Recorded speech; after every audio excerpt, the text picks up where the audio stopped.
Now it's time to introduce this afternoon's panel, which holds particular appeal to me as a parent. We'll be discussing parenting and education in the digital age.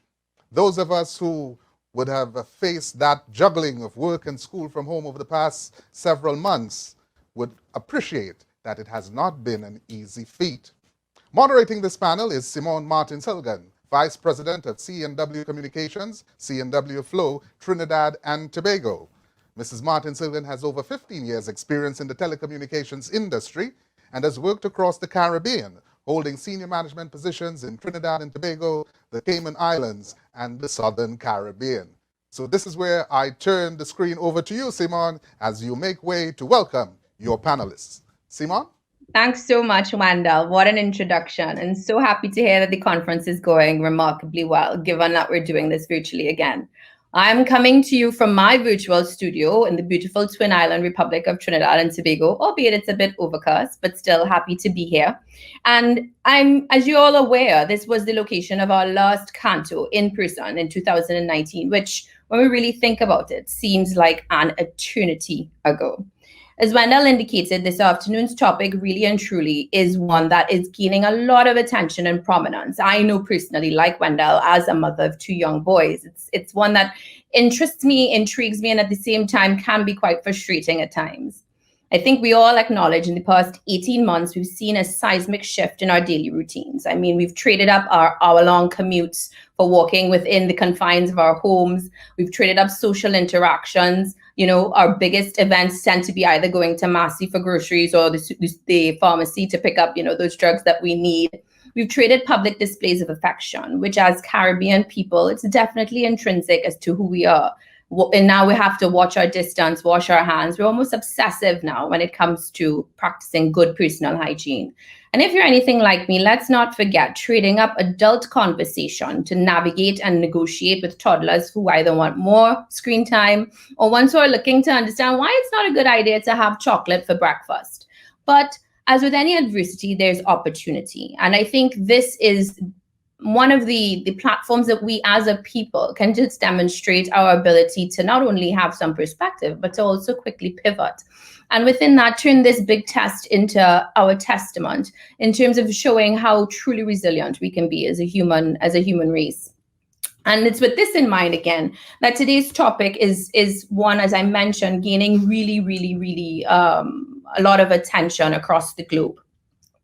We know that the generation that have now been faced with this massive disruption, in order for our countries to succeed, we need to make sure that these kids and children of school age are able to navigate this new change. And we as adults make sure that we pave that way and make sure that it's as easy for them as possible.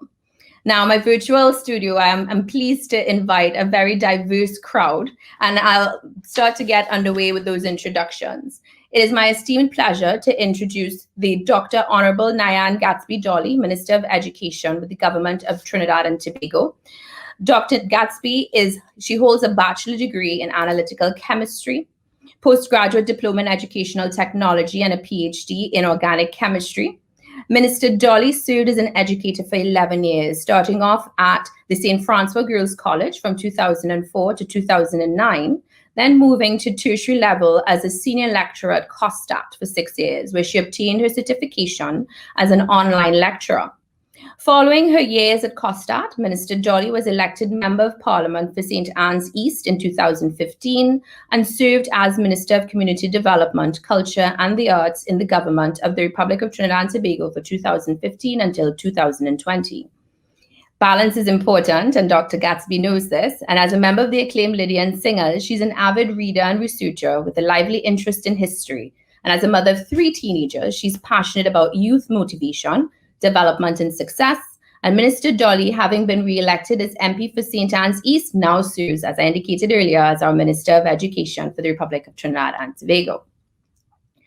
Our next panelist is Shara Carrington James, the president of the Caribbean Association of Principals of Secondary Schools and the president of the Association of Principals of Secondary Schools of Trinidad and Tobago.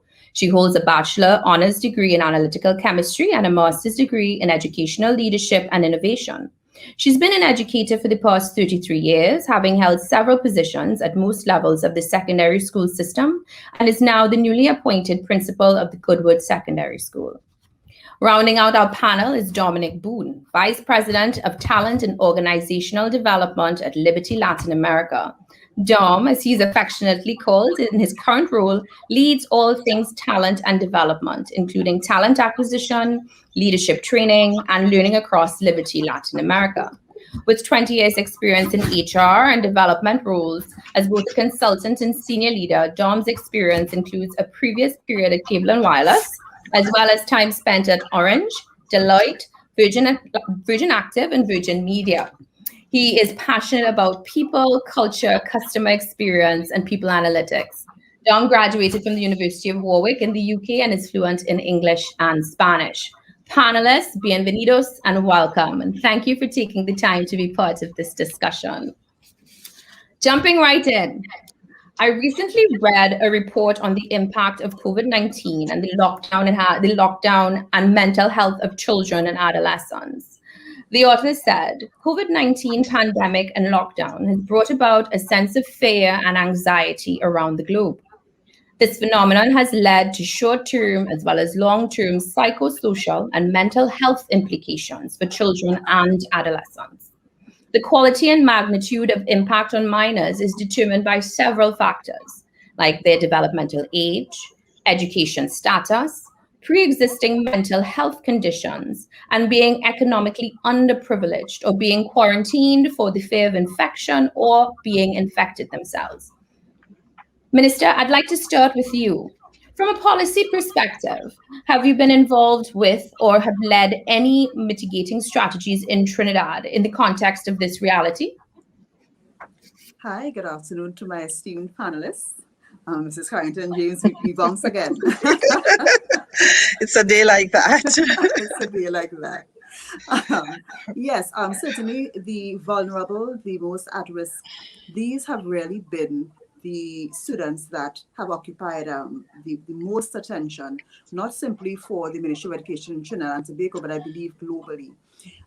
Because what has happened is that in the shift from the physical classroom to the online classroom, those who are vulnerable because of their socioeconomic status, also our special needs students, those who need so much that physical touch, they are the ones that have been at the end of the spectrum that require the most attention.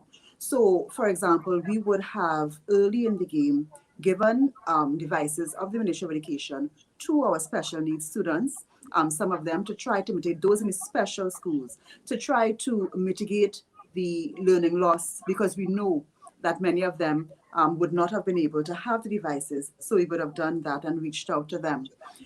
In terms of policy, we would have taken a decision to make educational material available, not simply online, but also to do it through television, through radio, and through print.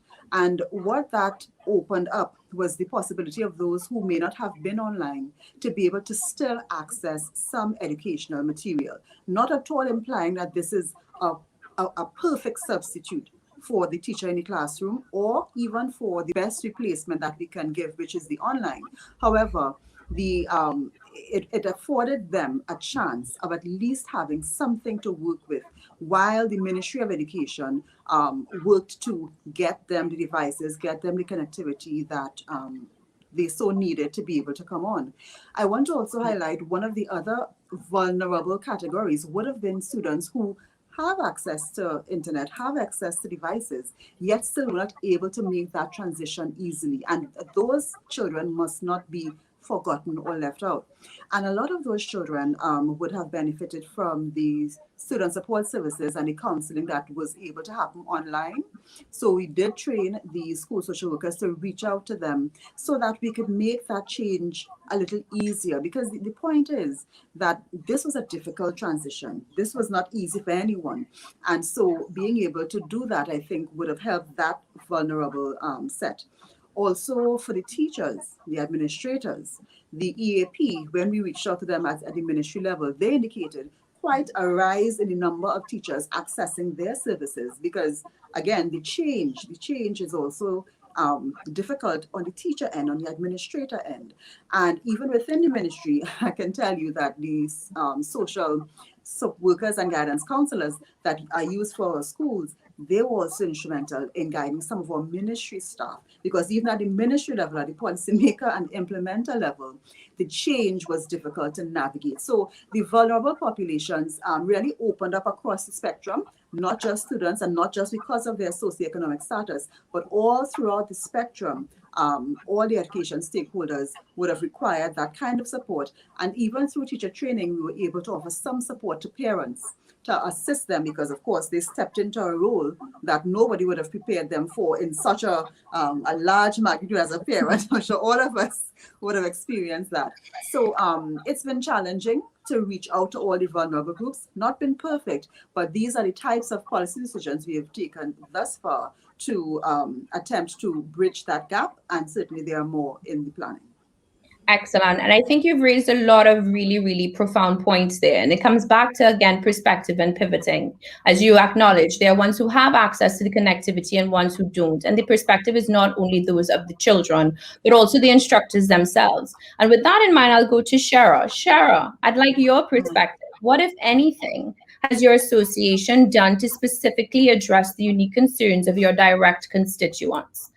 We are aware that simultaneously, as you indicated earlier, you are hosting the 28th biannual virtual conference under the name Breaking Barriers, Transitioning Through the Norm, which started on Monday. Maybe you can also share a bit of that with us as well. All right. Thank you. Thank you very much for having me. And it seems as though we have collectively collaborated to ensure that Dr. Gatsby Dolly works very hard running from conference to conference today.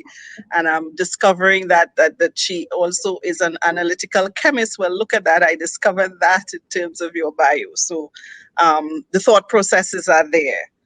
Or conference, so let me just take the conference first. Or 28th Biennial Conference is a conference that spans it encompasses the entire Caribbean. Our members are 18 of us, entire archipelago of the English-speaking Caribbean.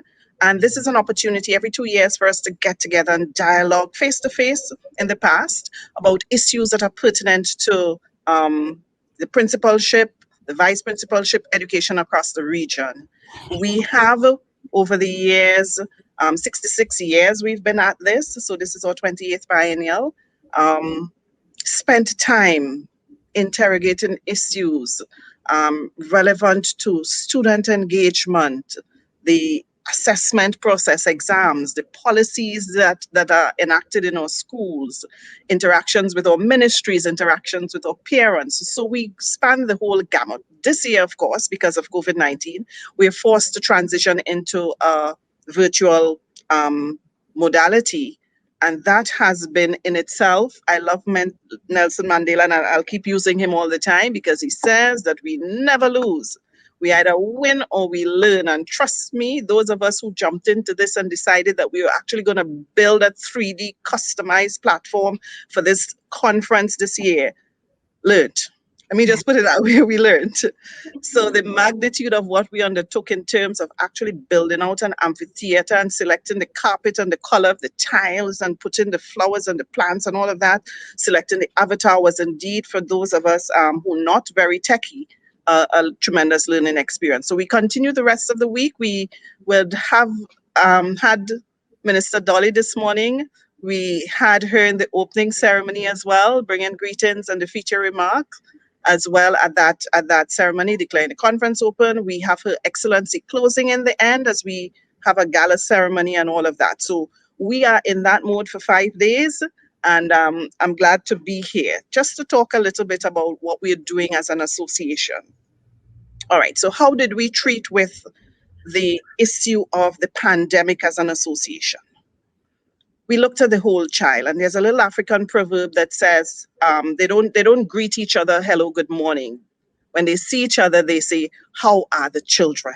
And it's something that I've always, embraced, because if our children are well, then our society is well. And so they don't, hi, how are you going? Good morning. It's how are the children? The children are well, then we move on. And so we embraced that kind of a philosophy as an association, the whole child. We looked at the spiritual engagement and tried to ensure there was consistency in the offerings, the programs that our students have. So as a secondary association, or teenagers, as much as they may seem to be pushing the envelope, they want consistency, they want discipline, they want guidance. And so we try to maintain that while expanding the modality of the interaction. So in 2020, when this hit on the 9th of July, we had a faith service, an interfaith service across the Caribbean with thousands of students called to a single platform that said to them, we got you, God's got you. And we did the same again this year with 20,000 students logging on. So we try to consistently remind them that you have assemblies on mornings, but God is still here for you.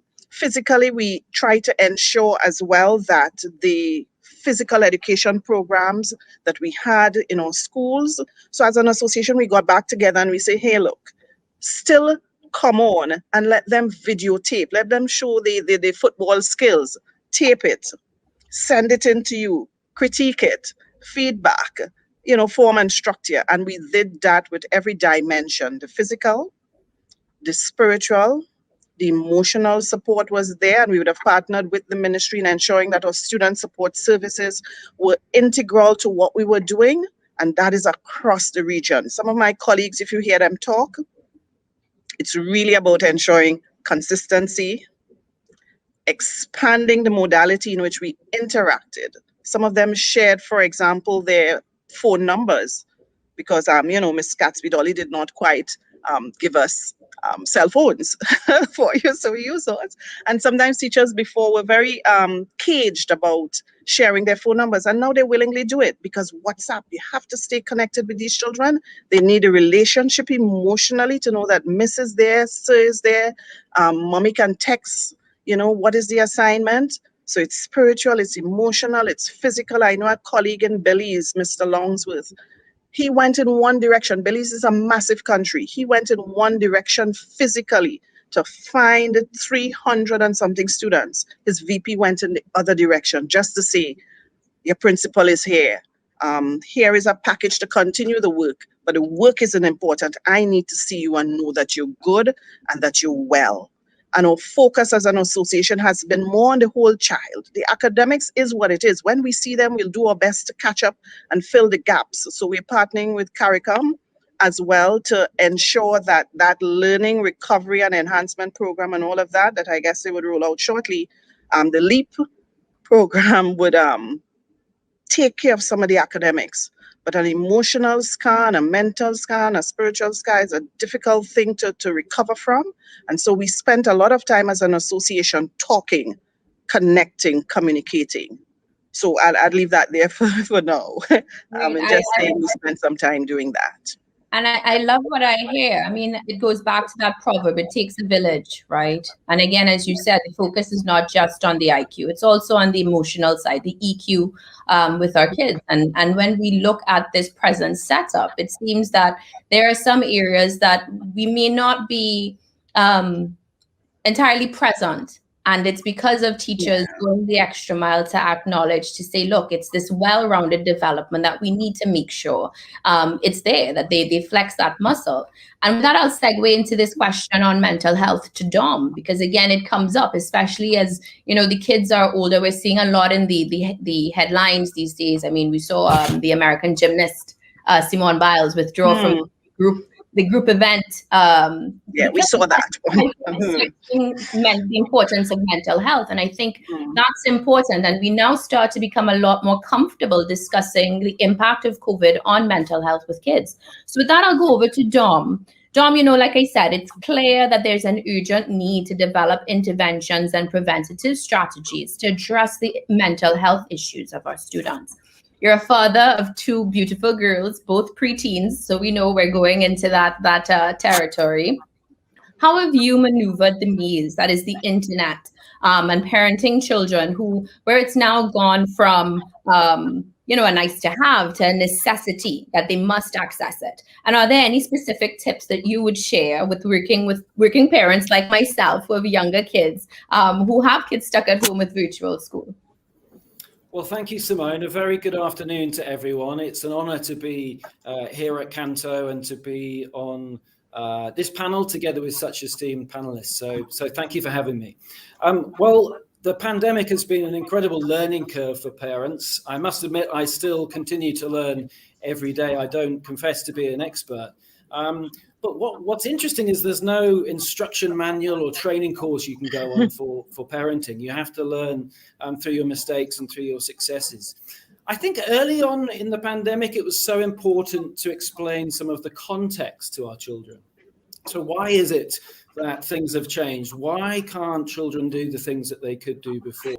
In very simple terms, and in a reassuring tone as well, so that children are not too alarmed by it, but at least they understand that things have changed and the context is slightly different.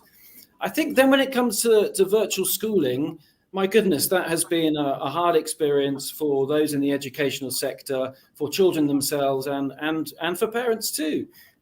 Children themselves have really missed that day-to-day contact with their best friends that they used to enjoy at school.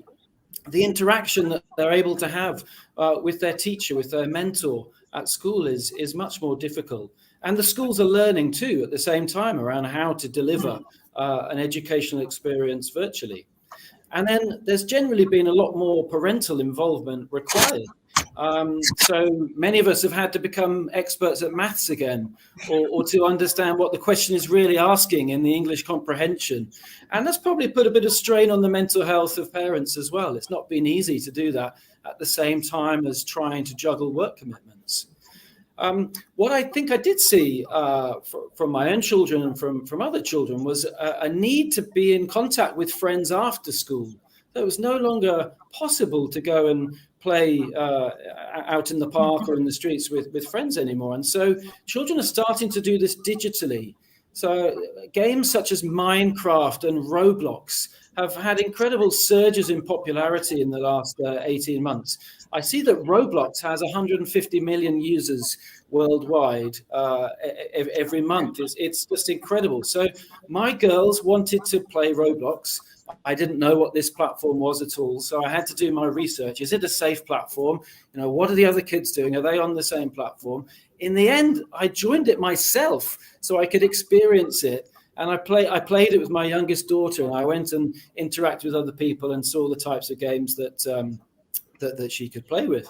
But otherwise, you know, we've been trying to restrict screen time a little bit in my house to try to encourage self-policing from the children themselves, rather than myself and my wife doing it, giving them a little healthy paranoia around the dangers of the internet, making sure they understand not to give personal information to a stranger, you know, trying to avoid having devices in the bedroom at night, making sure there's no devices around the dinner table.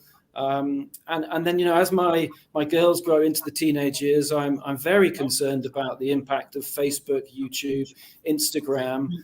Life through the filter is not necessarily a good reflection of the real situation for people. So, you know, trying to help young people navigate through these different challenges in a virtual world is requiring constant intervention and support from parents and teachers as well. Agreed. That's so true. I mean, it's I draw on my own example. My oldest son, I found him now creating his own stories. He looks at videos of other kids playing online, and then he goes and he tries to replicate that because he's, you know, pretending, and it helps with his imagination and creativity. So I absolutely agree with what you said, that healthy paranoia, self-policing, etc., letting them know, okay, after a few hours of screen time, let's get back to something a little bit different. And it also teaches them about that discipline and self-management from an early age, which I think is a great asset and characteristic for us to start to develop. So moving on to my other question, again, in doing research and preparing for this, UNESCO's International Commission on the Futures of Education, in its report, Education in a Post-COVID World, stated that the global health pandemic has shined a harsh light on the vulnerabilities and challenges humanity faces. It has provided a clear picture of existing inequalities and a clearer picture of what steps forward we need to take. chief among them, addressing the education of more than 1.5 billion students whose learning has been hampered due to school closures. The reality, though, is that in many cultures, we are without the means to successfully address these issues, coupled with the fact that COVID-19 is still very much with us. My question to each of you is, what is your ministry, your association? What are you doing now to mitigate these current challenges? I'll start with Shira. Shira, how would you like to address this? Um, what you're suggesting there is more real than we realized. Um, that's billions of people. You said, um, what I saw was millions, but you're saying billions. Mhm. It's a little surreal. I remember Minister earlier in the year saying that our numbers was something in the vicinity of 39,000 children that, and it would change, I'm sure. So that kind of data is what I feel that we need as an association. One of the imperatives that we feel we're going to come to the table with as a resolution at the end of this conference is to ensure that we are part of the conversation, to collect the data, to get involved in research. Because you see those figures that you're talking to there, we too, as the frontline implementers of a lot of the policies, need as well to be involved in that process of collecting generic data, authentic data that's specific to the Trinidad and Tobago context, to the Belizean context, to the regional Caribbean context. When you talk UNESCO, we're not sure how disaggregated that is to a Caribbean context. And I think that's one of the things that we want to see happen as an association at this time. Get involved. And one of our presenters in our conference yesterday, Dr. Smith, out of Jamaica, registrar at UWI Mona campus, he made a statement, and I hear these little nuggets and so on that stay with me. And he says, look, if you're not at the table, then you're on the menu, you're going to get eaten. So, we in a thing, we're doing the thing, we're implementing, but we're not actively engaged in collecting data, massaging the data, and then getting the children involved in looking at the data. Look at what this is saying about you. So analyze it. Tell me, why is it, as Minister says, we gave you devices and we're struggling with that? You have the device, you have connectivity, you have parents in your home, but you're not coming on. You're just not coming on. You don't see the import of this particular thing called education. How could we reach you? How could we get you two to the table to have a conversation about that? And we started this year as colleagues, as an association, with an initiative called Thoughtful Thursday. And every Thursday for 1 hour, initially when it started, I said, well, no, you're all crazy. I can't do this every week for an hour. You're all crazy. I mean, we are busy people. We run in schools. We have things to submit to the ministry. We have deadlines to meet and all this kind of thing. And we could sit down every Thursday to talk about this. And we have done 45 sessions. A year has 52 weeks, taking a little break in between to build capacity in the principalship, to interrogate, to look, to dialogue, to share best practice. And certainly, if it's one thing that we've done, we have not waited on anyone to upskill and to train us, and we've done it ourselves in the interest of our children across the region. So that might be one way in which we looked at it. Thanks so much. Sounds like the association is absolutely in great hands. Minister Gatsby, over to you. I want to join with Mrs. Carrington James with her emphasis on data. What this pandemic has revealed is that our processes that we have accustomed doing in our schools, they have become almost impossible to follow. So from as simple as an attendance register that is usually physical, that gives you the most basic data. It's kind of, James have to be laughing because she knows the struggles. Yes, because you know that you want me to submit this data and this attendance register by a certain time. Yes, because even as simple as that, that process has been turned on its head because of our present circumstance. So it is an understanding then of the processes even within the ministry and administration that must transform to be able to deal with our present realities. So as you speak education resilience, because resilience is what it is, 2020 and 21 is COVID-19. Who knows what 2022 brings? And what we know now is that there is a possibility that students cannot be in school physically. And therefore, how do we organize our approach to this? And that is what I think our thrust is, organizing our digital education. What's been happening is the best of what everyone can do. Yeah. But it's not exactly the optimized experience. And that brings with it some of the problems that we are facing. And so the move to organize it, to make sure we have a proper learning management system, to ensure that the things that we need to collect, the data we need to collect, is done in a facile way. So our teachers and our administrators don't have to keep going through hoops to be able to submit the kind of data that we need.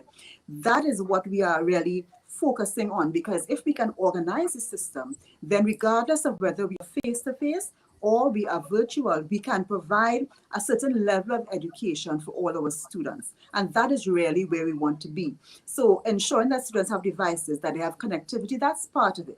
But the other part is really organizing the system so that it is really optimized to deliver the type of rewarding experience for our students and our parents. And it takes the stress and the strain off of our teachers and administrators so that the facilitation of that data collection, it is much easier, and it will allow all of us to be able to look at the type of data, because the type of data we need now is different from what we'd have collected before. So we need to know at the drop of a hat how many students are out to school today, if these students in a particular school ended up in their classroom, because we have to now track. Students are not in our eyes anymore. We have to now track them that way. And the transition from where we were to where we are requires that the ministry now deals with the process and the system. So that is where we are, to be able to assist in, just as Mrs. Carrington James rightfully said, the types of data collection, making our processes more facile, and most importantly, making that online teaching, learning experience much more rewarding, much more productive, so that we build that educational resilience into our system. So no matter what happens, we are assured of educational continuity.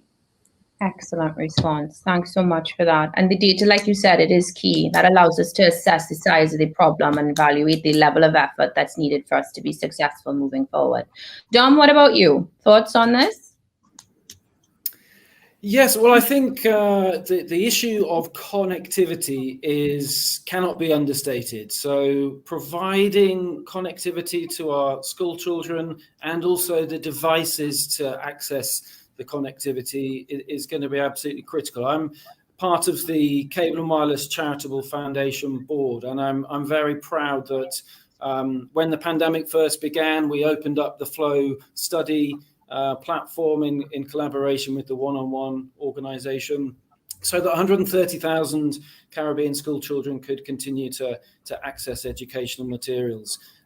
We've done work in Curacao, providing tablets to youth centers and tablets in schools in Trinidad as well. We've done STEM career webinars in Panama. We're just going through a program with the Flow Foundation in Jamaica to train 1,500 teachers on going back into the classroom. So there's lots of activity going on. What I would encourage is that more of our private sector organizations continue to support these types of initiatives, working in collaboration with government partners.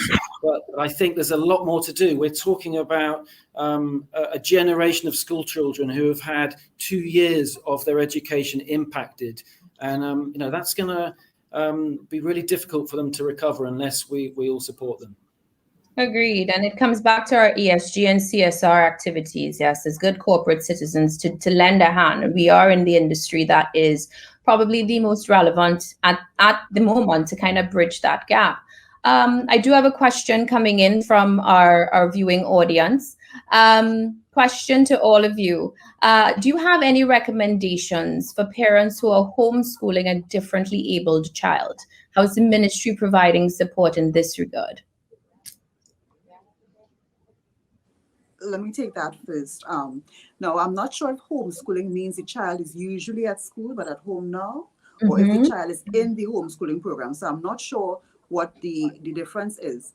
But if the child is involved in a school, then at this time, usually the teachers and so would reach out to the parent to provide that level of support. And then there will be online services for the child as well, using assistive technology and so on. So if that is the situation, then a parent must make very close and keep very close contact with the school. In some cases, what was interrupted was the provision of the student aid, because in the circumstances, the aide may not have been able to physically interact with the child, but I do know that some of them were using WhatsApp and so on, depending on the circumstances. And so it really is a case-by-case situation, depending on what the special need is, depending on whether the child has been provided with an aid, but that would be children that are in the public system. So I am not certain if it's a homeschooling situation, that the child was at home all the time, and they need now to have some level of interaction with the ministry or some support. Again, it would depend on the support that is needed, but they can certainly reach out to the Student Support Services Division, and the numbers should be on our website, and they can reach out there and ask for whatever the particular need is. Failing that, they can also contact me, and my number and my email are very well open. So they can certainly contact me. My email is simply my name, drgatsbidoli@gmail.com. That doctor is just DR. And certainly, if guidance is needed, I can supply depending on what the circumstances, and we're very willing to do that. Thank you so much for sharing that. And it comes back to one of the points made earlier about perspectives. You know, the differently abled child population are also ones that have, as you mentioned before, from a vulnerability perspective, also within, you know, on the short end of things, for us to now be able to make sure that they themselves are also not left behind. Like to now, we've talked about resourcefulness from a structure perspective, but I'd also like to talk about human resourcefulness. What is it they say? Necessity is the mother of invention. And I think the past 18 months, a lot of us have become quite clever at trying to figure things out, whether it is trying to, you know, teach simple arithmetic or fruits, vegetables, whatever you name it, as part of our homeschooling daily routine. Shara, what about you? Can you share any novel experiences in or from any of your member countries during the pandemic? All right, I'd say two things before I answer your question. I'm trying to come with you.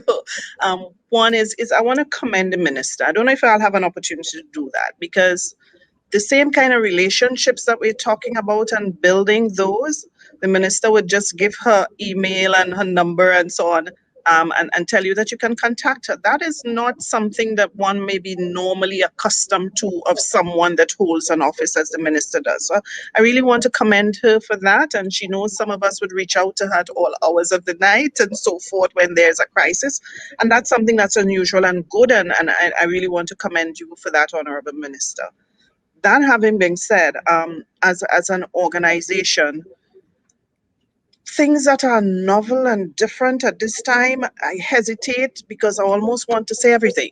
However, it's like a massive learning curve for those of us who could not spell ZOOM very well a year ago. Now we now, start to ask about, I come on here and I ask you, where's my virtual background? Can't I do this? Can't I do that? Where to put it? And that kind of a thing, because it is now part of our language and everything is new and wonderful. And I have become a child again, because if it is anything, I could see through the eyes of the child the wonder of discovery.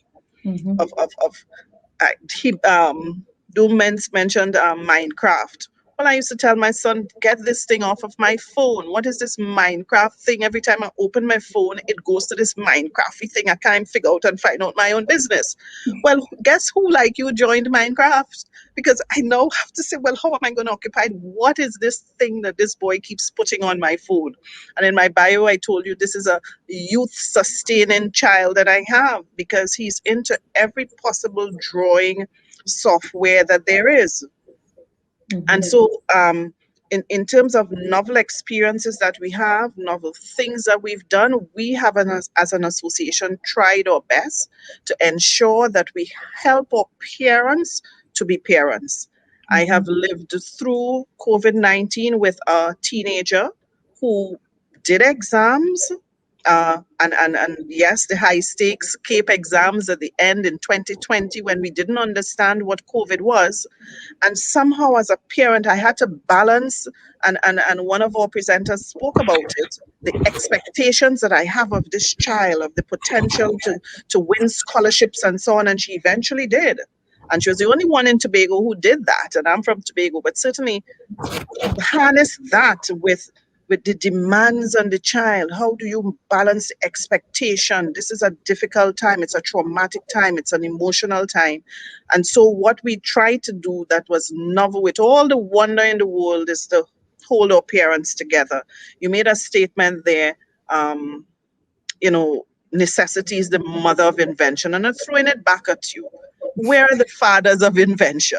Why is it just always the mother of invention? So we are the mothers who are expected somehow to come up with these inventions and fix the world. And I'm saying, but we are the fathers of invention. And so we've spoken to both our mothers and our fathers to hold and hold and hold our children at this particular time. So that's what we did, a frontal approach. I used to say at my school, I don't have a school if I don't have parents.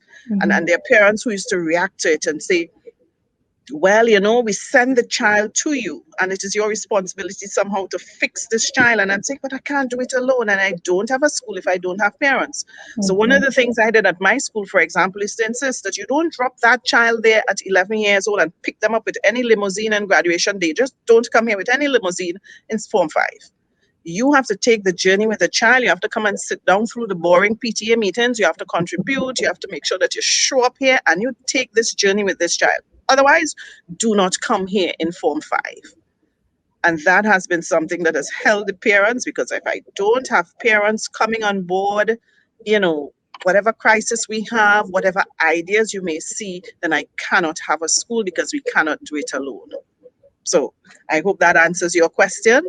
It does. Thank Parenting you for us.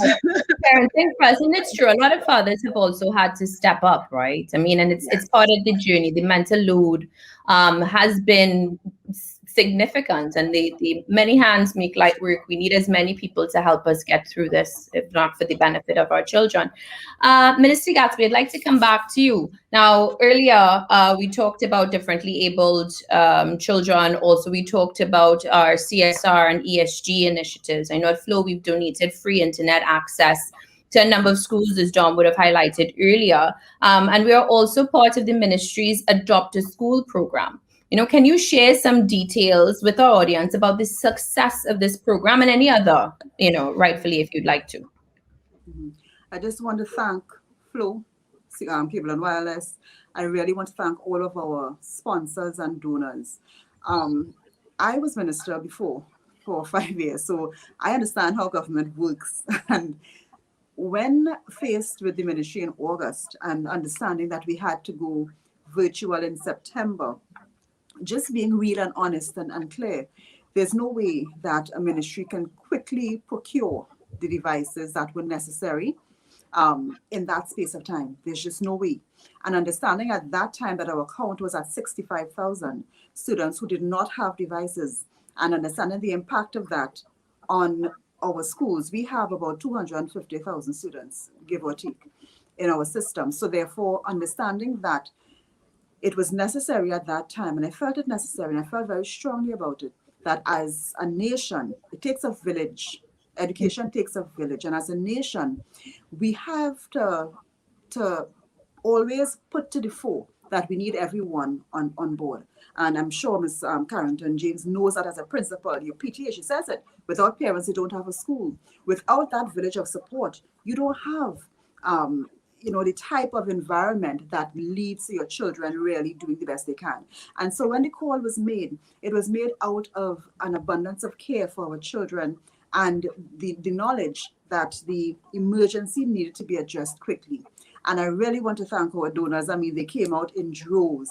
It's over 22,000 devices we were able to contribute and to donate to our students. It's not that they just pledged. They pledged and they went through. I'm sure you remember at that time, it was difficult to get devices into the country. There was a global shortage of devices. So you're ordering and you put on this waiting list and so on. And our donors persisted they pushed to ensure that the devices came in, and very happily, very willingly came forward to donate to our schools. And I really want to thank them. Using this platform as well. I've thanked them on every platform that I can. And I really want to thank them, including Cable Wireless, for sowing into the lives of our children, because that's what they did. Yeah. That's what they did. And that was really, really very successful. It continues there up to just yesterday. There was somebody saying that they've gotten some more devices and they're willing to contribute. And at our last count in February, our numbers were down to 35,000 without their personal device. And so we as the government, we have now received our devices about a month ago, and we have started also the government distribution. We've reached 7,000, so we're waiting for our other tranche, because of course, these come in tranches. So we've given out what we've received thus far, and we're awaiting the rest, and we will continue to give out, because with every new intake comes children who would need that support with devices and connectivity. So between the devices and the MiFi devices that are coming in to be distributed, we are doing our best to close that gap. And let me mention that we received 10,000 tablets from one of our donors through TAT, and that was Digital and Mobile, and they gave us devices with connectivity on it for 3 months. So that allowed the students who did not have the connectivity to be able to have both device and the connectivity at the same time. So, the donors have to be really congratulated. I felt so proud as a citizen of this country to see our village coming together. And we know that the village concept has helped our schools, help our children. Our most successful schools in Trinidad and Tobago have a village of PTA, of parents, a village of alumni. So therefore, to see Trinidad and Tobago adopt our schools and say, listen, we want to help, it was really an overwhelming experience. Thank you again to all our donors for making it possible as we continue to close that gap between those who need our help the most and those who can provide some of that. Thank you, Dr. Dolly Gadsby. Dom, on that, would you like to, from a foundation perspective, reiterate or comment on what's been said? Well, actually, I just came off the latest board meeting of the foundation just a couple of hours ago, and I can confirm that we're absolutely committed to disaster relief in the region, but we want to put more focus on education and connectivity. So we have a significant pilot going on in Jamaica right now, plans in many other markets, and we recognize that education and connectivity and devices really is going to make the most difference in this space. Excellent, thank you. So as I bring it, just jump back in so very quickly to thank Flo once again, because Flo is one of our partners assisting us with connectivity in our primary schools. So I just have to jump back in again and say thank you, because we are getting that service and we appreciate it, so that our schools will be better outfitted. Thank you, Flo. Thank you. Well, we'll be happy to pass that message on. Absolutely. As we bring our session to a close, again, Dom, while I have you on the hot seat, any additional tips you'd like to offer our listening audience on parenting during this time? Well, I don't confess to be a parenting expert. Certainly my wife and 2 daughters might laugh at that if I was positioned Mother of all inventions. There we go. I can certainly share where I've had some lessons learned and where I'm still working on being a better parent. But I mean, in many ways, those of us that had to work at home in the pandemic, when children have been doing their schooling and education as well, have had a good experience in some ways. We've been able to be more hands-on as a parent. I've been able to have lunch sometimes with my daughters without having to travel to the office or to other countries. I've been able to go for dog walks, in the evenings as a family. And it's been there's a positive there. And I think where I'm still trying to get better is at being able to switch off, because the day seems longer, because you have your work life blended with your home life so much now. Being able to switch off and give your children the right focused attention, look them in the eye and have a good quality conversation without thinking about those other emails that you need to send before the end of the day. That's a real challenge. And I think we're all working at that, and we know how important it is. Agreed, and we will get better with time, right? It's about, as you said, we don't lose, yeah. We learn and win, and it's all about figuring it out as we go. Shara, over to you. Any closing remarks on parenting during this time? At this stage, I would want to concur with Boone, because it has been an experience for all of us trying to get the balance right, because for us it is not just workers coming, it's the very school for the children because of the profession that we're in, that is in the home. And it's just been a challenge. I just want to encourage parents to be part of your children's lives. If it's anything that I can say parenting is, you don't have to be the most educated. You don't have, just be there, just show up. Sit there. I would have heard some of my husband's stories of their father just sitting there with them, and he say, "You finished there with it," in this very fatherly authoritative voice, but he doesn't have a clue what is inside of that book. And that is the kind of support, whether it's digital, you don't have to know how to go into the Google Classroom, but be there for your children. It is the relationship, the love, the demonstration of interest that allows them to have the kinds of responsible responses that we look for as teachers, educators as well. Just be there.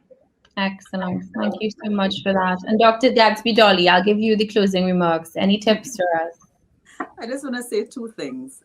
As parents, we have to have faith that our children are more resilient than we think. Sometimes the problems we see as mountains, our children only really see them as hurdles. And all they need is that foot up from us to surmount them. So let us have faith in the resilience of our children. They are very resilient. And the second thing I want to say very quickly is that parents, take heart. Your sacrifice over the past couple of months has not gone unnoticed. And from the ministry side, from the policy side, and from all of our stakeholders, Michelle James leads one of our main stakeholders in Trinidad and Tobago. We are doing what we can from the policy side to ensure that the education offered to your children, even in this difficult time, is the best that can be offered in the moment. And so we will continue to do that. And so from both sides, we are going to be working, both from the policy side, and we encourage you to take heart. Your children will make it through this. And with that, such support both on the EQ and IQ side, which is growing and grooming well-rounded individuals. I take heart and courage knowing that we have the education of our children in such capable hands, and also the trust that our parents also know that they have support that they can call on to as well. Dr. Gatsby Dolly, Shara Carrington James, Dom, thank you so very much for participating in this panel. It definitely was an insightful and exciting conversation for me. So as I close, this being our second panel discussion, the opening day of CANTO 2021, I encourage you, our listening audience, to fully participate in the additional sessions today and for the rest of the week. Thank you so very much, guys. Have a great afternoon. Thank you, and thank you for having us. Pleasure. Wendell, over to you. Thank you so much, Simone, and thank you to your esteemed panel as well. This was really fantastic, and I have to say hats off to CANTO for including this particular bit of content, because sometimes we get so wrapped up in the technology that the personnel side of it sometimes get neglected.